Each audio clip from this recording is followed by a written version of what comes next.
God's word. We're going to Matthew chapter 3. We'll start in verse 16. And again, if you want to stick around afterwards today, I don't know if the fire truck will still be out there or not with pictures, but feel free to stick around. Starting in verse 16 of chapter 3 of Matthew. As soon as Jesus was baptized, he went up out of the water. At that moment, heaven was opened, and he saw the Spirit of God descending like a dove and lighting on him. And a voice from heaven said, "This is my Son, whom I love. With him I am well pleased." Then Jesus led by the Spirit into the desert. Then Jesus was led by the Spirit into the desert to be tempted by the devil. This is the word of God. So, Father, we come in this moment and we just say thank you. Thank you for just being our good, good Father. Thank you for your word that transforms our heart. I pray, God, as Jeremy comes to share, that we would get this. This is really a really important message for every person who calls you Lord, for every person that's searching.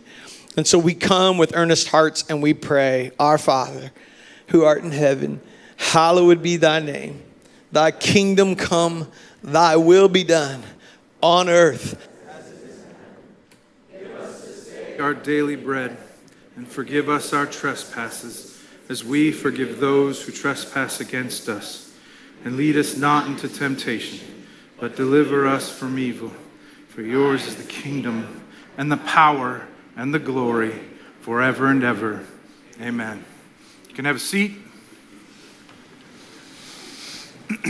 Before I get into my message this morning, I want to take a moment to celebrate. As some of you are aware, this weekend is Juneteenth. Juneteenth is celebrated today and tomorrow. It marks the day that the Emancipation Proclamation finally made its way to Texas, 1865 on June 19th.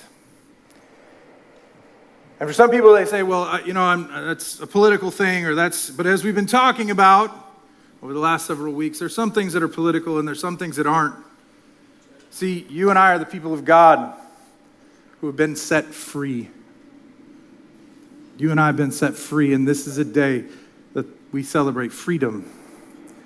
That's what happened in that moment.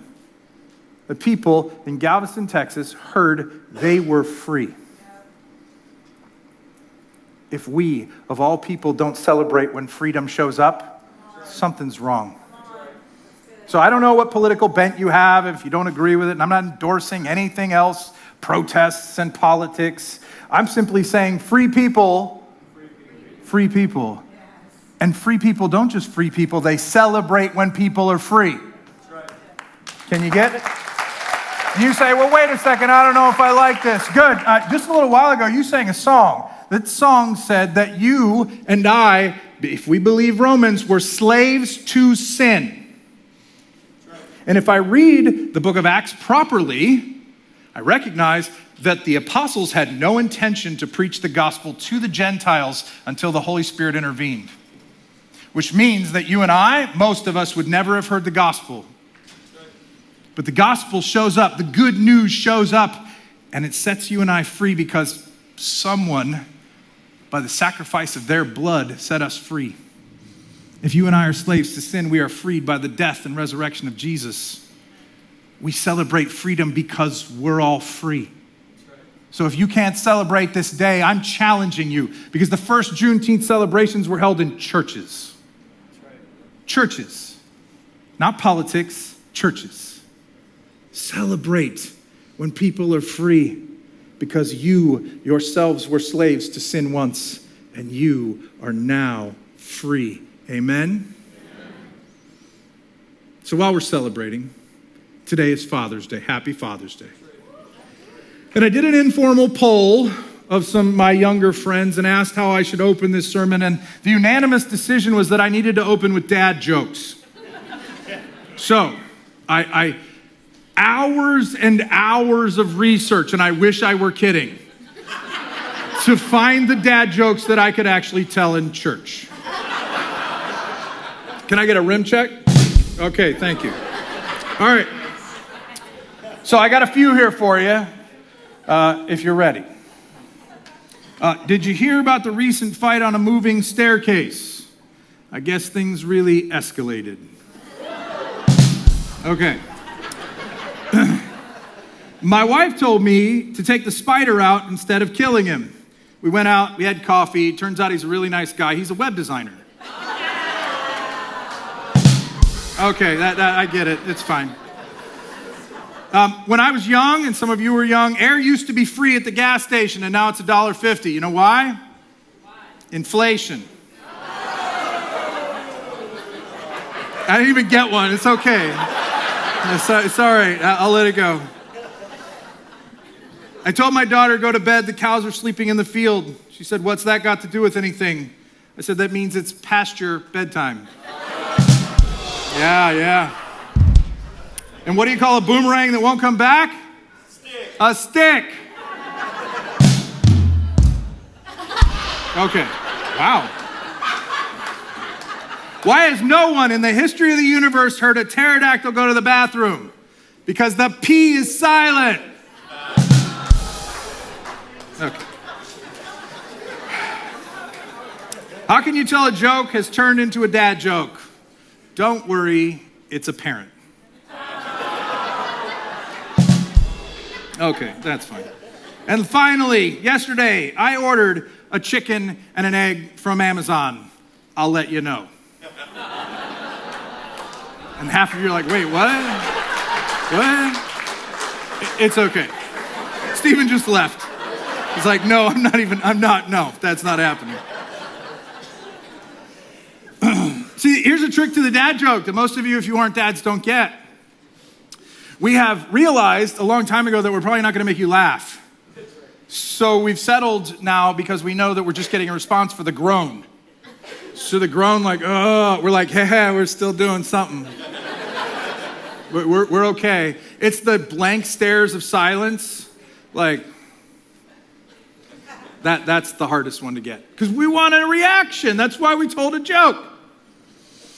Because fathers' voices have power.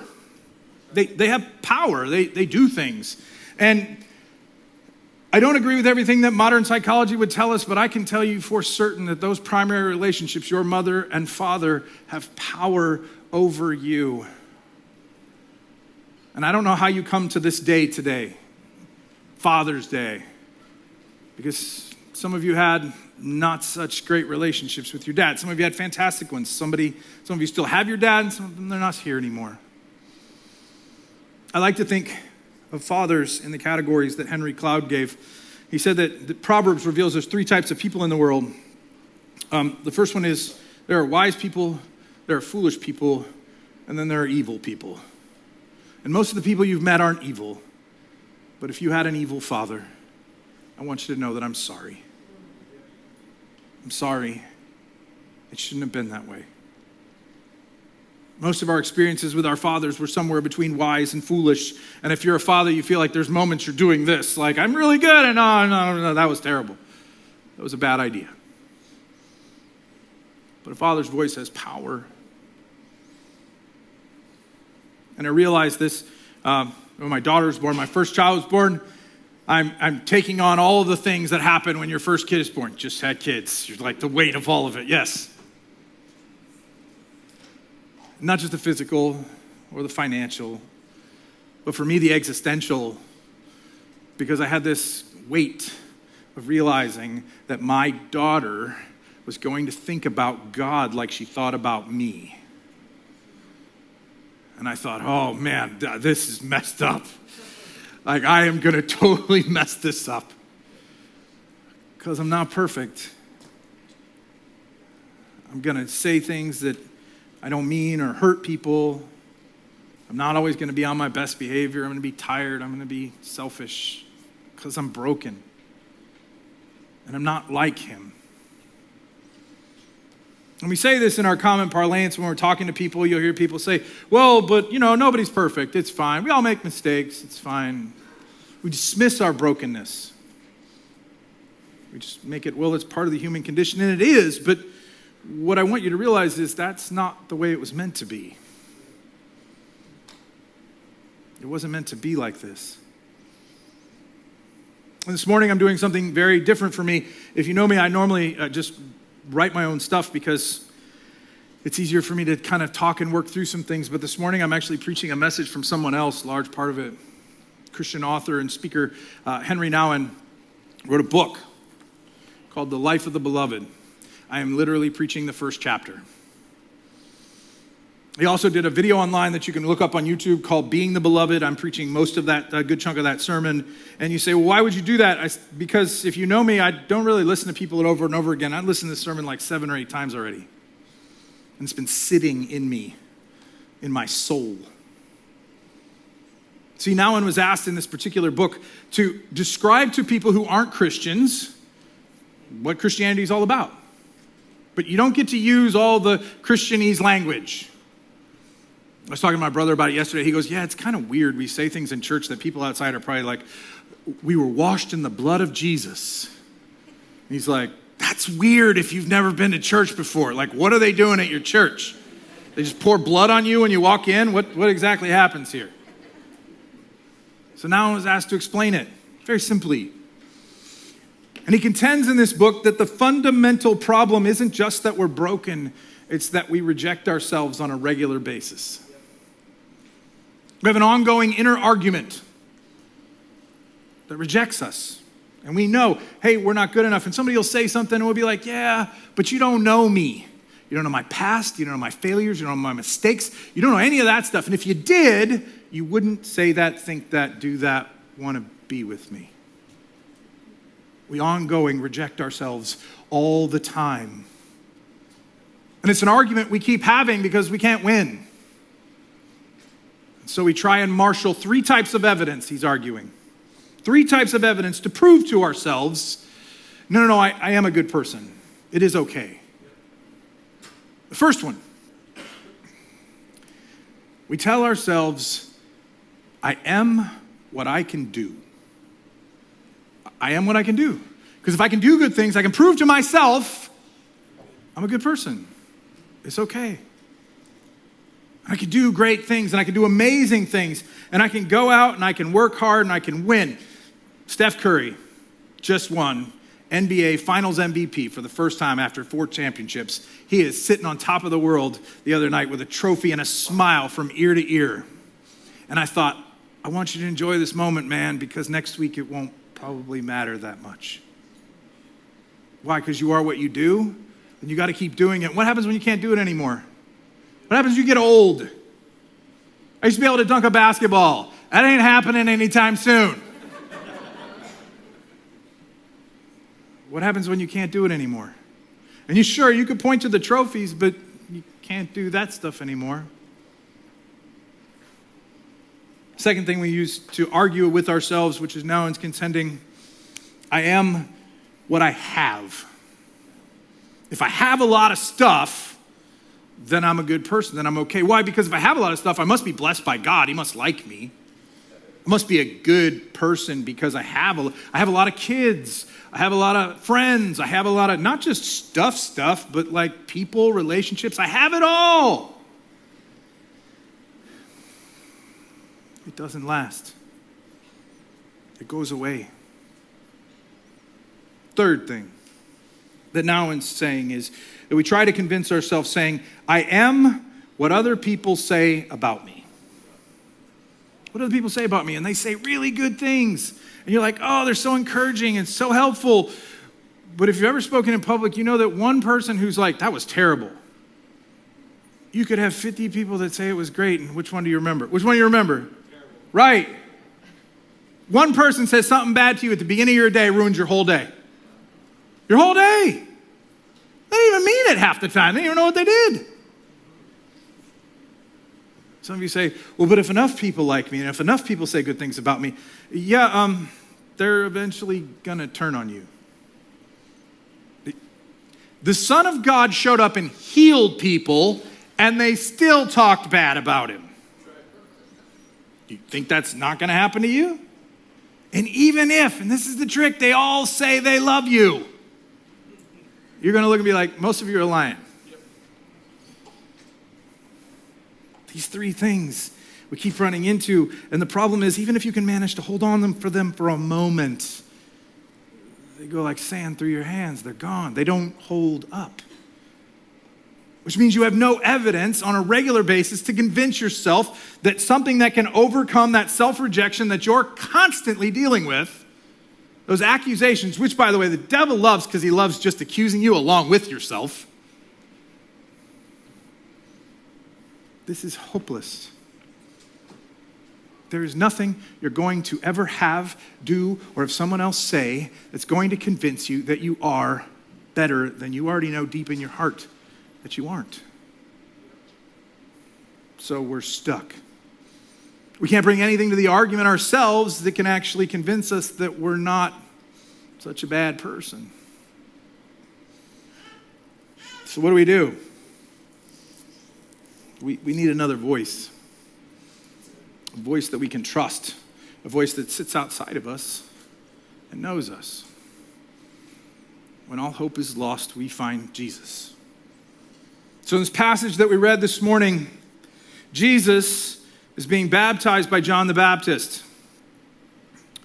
And in this moment, it says that the Spirit descends in the form of a dove, and they hear the voice of the Father saying, "This is my beloved Son." And most of your versions say, "In whom I am well pleased." This is not a great translation. The actual framing in Greek is both complimentary and passive. Sounds weird. But it's, "This is my beloved Son, on whom my delight rests." I don't have to convince God to love Jesus. Jesus didn't have to do anything. He was already beloved by God, and his favor and his delight rested on Jesus. You're already everything I could ever hoped you would be. I love you. And we hear in this moment this powerful statement from the Father, and the thing that we wrestle with is we often say, well, that's cool, he said that about Jesus, that makes sense. But he's not saying that about me. Here's the thing. In John 1, if you read the scriptures, it says, "But as many as received him, to them he gave the right to become the children of God. The children born not of natural descent or a human decision or a husband will, but born of God." Scriptures also say that anyone who is in Christ is a new creation, which means when he looks at you, he sees Jesus and says exactly the same thing to you that he said to Jesus. "You are my beloved son or daughter on whom my delight rests." You don't have to do anything. You don't have to prove it. And truthfully, the thing that I wrestle with, because, it sounds like, okay, that makes sense, but I never tied, like Nouwen's doing, the fact that the baptism of Jesus is actually directly connected to the temptation of Jesus. See, in your Bibles, it goes 3:16 to the end of the passage, and then it says 4:1, and it says in 4:1, it says, Jesus was led to the desert and tempted. I didn't know or think about the fact that made it look like it was a separate chapter, a separate story. It's not. They're actually directly connected. See, Jesus is led into the desert to be tempted by the Spirit. If you read it in Mark, it says he was led to be tested by the Spirit. Like, I thought God was a good father. Why is he testing his kids?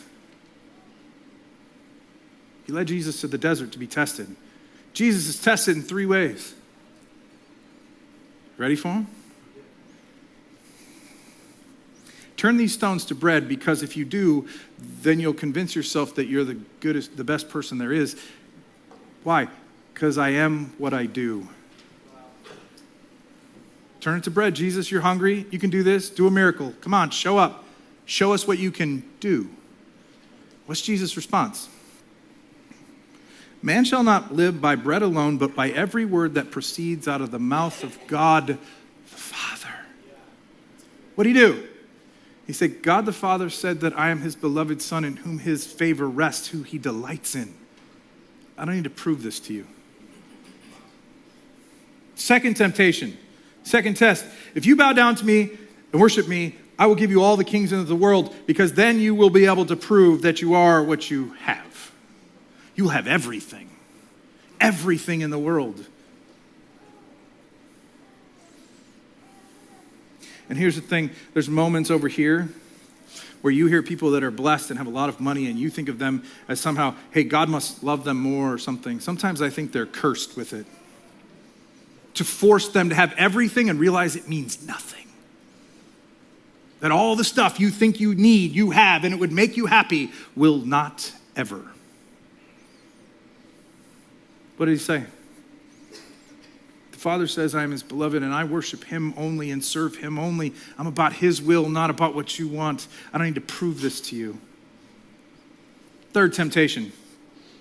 Jesus, it says, is taken by the devil to the top of the temple, and the devil says, jump down, and quotes the scripture and says, then the angels will bear you up in their hands and they'll all know. What you're not, some of you getting is that if Jesus jumps off the top of the temple, this in some ways fulfills some Old Testament prophecy that he would descend from above, like we expect him to now in the second coming, and everybody in Jerusalem would see him because he would descend on Mount Zion, and he must be then the coming king. And Jesus is like, I'm not playing your game. Don't tempt me to do it your way. Why? Because if you come down, everybody will know and they'll all talk well of you. You will be what people say about you. He says, nah, you don't get it. Get away from me. I am the beloved of my Father, on whom his favor rests and in whom he delights. I don't need to be tempted or tested by the nonsense of the people's voice. Jesus, every single time he's tempted, goes back to what the Father told him about who he was. He didn't try to match the argument and say, well, I can prove this stuff. He simply rested in who the Father told him he was. And he calls you and me to do the same. Nouwen's argument and contention in this book, which I find fascinating, is that every time, as we studied a couple last in the fall, Jesus goes away to solitary places. His contention is that every time he went away, he actually asked God, Father, tell me who I am. Just tell me who I am. You say, why would he do that? Simple. Because he actually had already healed blind people and made them see. Healed lame people and made them walk. Healed deaf people and they could hear. He'd already done stuff. And he said, if I'm not careful, I'm going to wrapped up in this. Just tell me who I am. Remind me and help me live in this space. Because that's the battle. He already had disciples. He had a lot of them. And not only that, he had crowds of people. So if you are what you have, he had enough stuff to prove he was something. But just tell me who I am. Remind me about the core of who you made me to be. Why I'm here, what I'm doing. Some of you say, well, didn't he know all the time? Yes, but sometimes he needed the Father's voice. He even could say at some points that they wanted him to make him the king. The people's voices around him were saying, this is the Son of David, Hosanna, look at this guy, he's amazing. And if he listened to the voice of the crowd telling him how great he was, he could easily have thought, I've got it together now, I'm good. He kept going away to lonely places. And some people have said, well, how do you know this is true? How do you know that happened? It happened one time to Jesus. Nouwen's choice here is Matthew chapter 17, a passage that we call the Mount of Transfiguration, in which Jesus goes up to a high mountain with 3 of his disciples. It's the first time they get away with him. And on that mountain it says, verse 2, that he was transfigured before them, and his face shone like the sun, and his clothes became as white as the light. And just then there appeared before him Moses and Elijah talking with Jesus. And Peter said to Jesus, Lord, it is good for us to be here. If you wish, I will put up 3 shelters, one for you, one for Moses, and one for Elijah. This is actually a sacred Hebrew moment, and they're saying we should celebrate with almost like a festival, because they put up shelters during specific festivals to celebrate sacred moments. Notice what the verse says next. While he was still speaking, a bright cloud covered them, and a voice from the cloud said, this is my son, whom I love. With him I am well pleased. It's exactly the same wording. Why does God repeat himself? because he knows how deeply the voice of the Father is when it speaks to your heart and tells you who you are.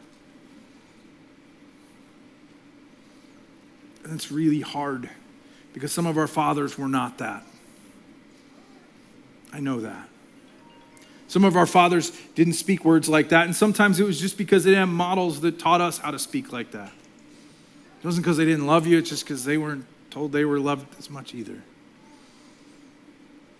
So I struggle with this because I know that as a father, my kids are going to think about God often like they think about me, and I don't want to mess that up.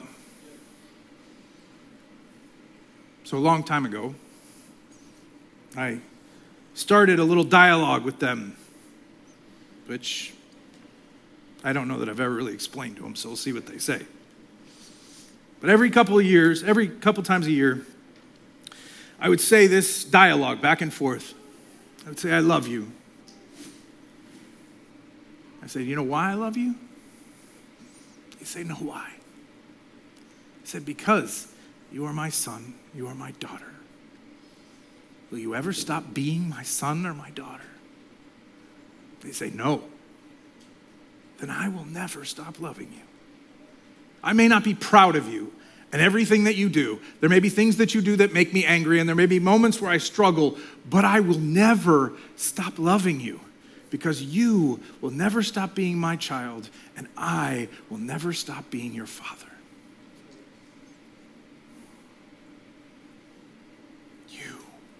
Are the beloved sons and daughters of God.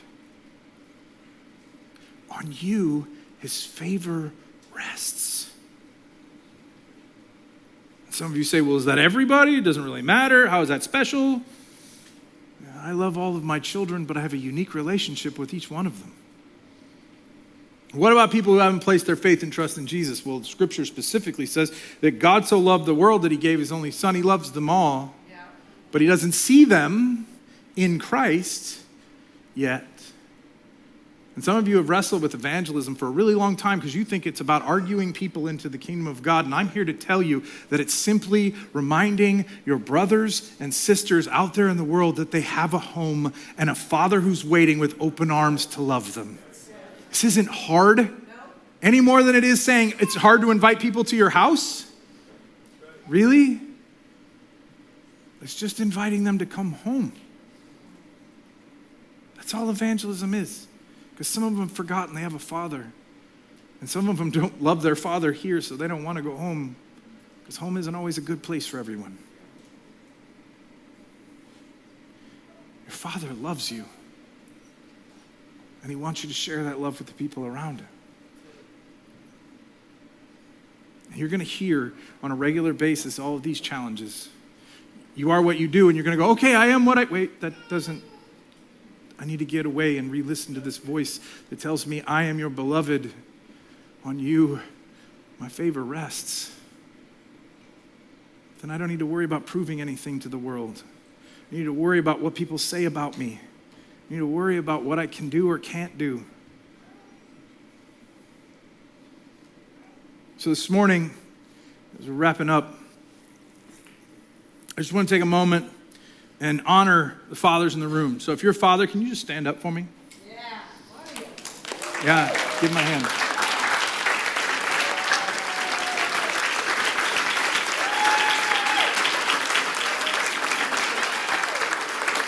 And if you're a guy in the room, and you never had kids, either because you chose not to or because you couldn't, can you stand up too? Because I got a lot of friends who serve as mentors. Absolutely. Give them a hand, please. I got a lot of friends who don't have kids. I invited my friend Dave here today because he's a mentor to a lot of guys that I know. He doesn't have any kids. But he acts like a father. Yeah, that's good. We need to honor those people. So thank you, Dave. And if you're a young man, can you stand up too?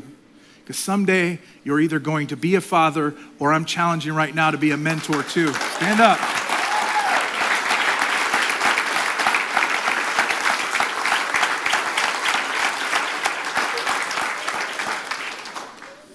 I tell my boys on a regular basis 4 things.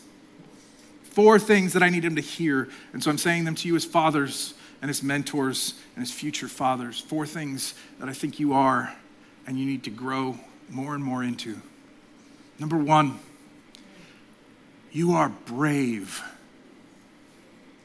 Do you know the kind of courage it takes to raise a person in this world right now? You look around and you're like, I don't know how I'm going to do this. Yeah, I don't either, but guess what? We got a God who said, do not be afraid. And I know there's moments where you're afraid, and some of you say, well, that means I'm not brave. That's not what it means at all. Some of the bravest people I know, that doesn't mean there's no fear. It just means they kept going. You're brave like Jesus was brave. Number 2, you are strong. Do you know that your children will, if they haven't already, think of you as the strongest person in the world? My dad can pick me up with one hand. Now, maybe not anymore.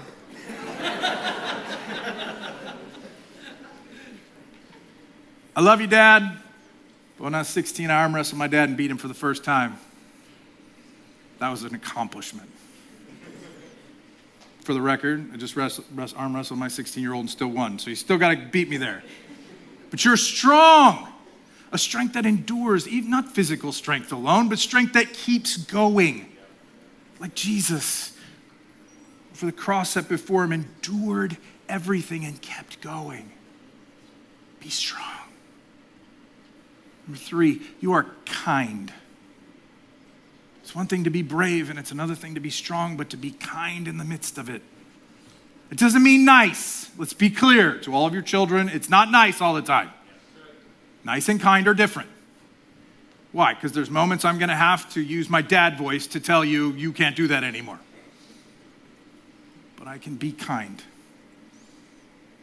Be patient in looking out for your best interest in ways that communicate to you that I love you, but I'm not going to let this keep happening. Be kind. And lastly, number 4, you will do the right thing. You'll do the right thing. You're like, well, I don't always know what the right thing is. I'm not saying I do either, but you're shooting for it. It's what you're heading toward. And even if you mess up, you're still trying to do the right thing. You are brave. You are strong. You are kind. You will do the right thing. And your Father is proud of you. The rest of you can stand. Everybody in this place, stand up. This morning I want to close with a quote from this book by Now. And please, if you hear this, you're going to say, that was amazing. I did not write it. I am literally reading it to you. But I'm praying you don't hear it as a quote. I'm praying you hear it as the voice of your Father and what he longs to say to you, because this quote is pulling passages from Scripture to speak truth to your heart with your Father's voice. So if you could bow your heads and close your eyes and listen to the voice of your Father. He wants to tell you, I have called you by name from the very beginning. You are mine and I am yours. You are my beloved. On you my favor rests. I have molded you in the depths of the earth and knitted you together in your mother's womb. I have carved you in the palms of my hands and hidden you in the shadow of my embrace. I look at you with infinite tenderness and care for you with care most intimate, more intimate than that of even your own mother. I have counted every hair on your head and guided you at every step. Wherever you go, I will go with you. And wherever you rest, I will keep watch. I will give you food that will satisfy your hunger and drink that will quench all your thirst. I will not hide my face from you. You know me as your own, as I know you as my own. You belong to me, and nothing, neither angels nor demons, nor the past failures and hurts, or your future success, or anything else in all of creation will separate you from my love, my beloved child, in whom I delight. there's moments where we hear things like this and we say, yes, I get that. And we have this check in our head that says, okay, I get it. There's a difference between a Greek way of knowing something and a Hebrew way of knowing something. See, in a Greek way of knowing something, our mind can check off a box. My daughter asked me to explain it to her, and I said, it's really simple. You're an artist. If you hold up a paintbrush and a pencil, you could obviously tell me the difference. Yeah, that's a pencil, obviously. But I said, Hebrew ways of knowing are like putting the pen and the pencil and the paintbrush in your hand and closing your eyes, and could you tell me the difference? And she said, yeah, because I know experientially how that feels. May you hear those words of your Father deep within your soul, not as words to check off. So as you sing this song clearly back to him, because this is true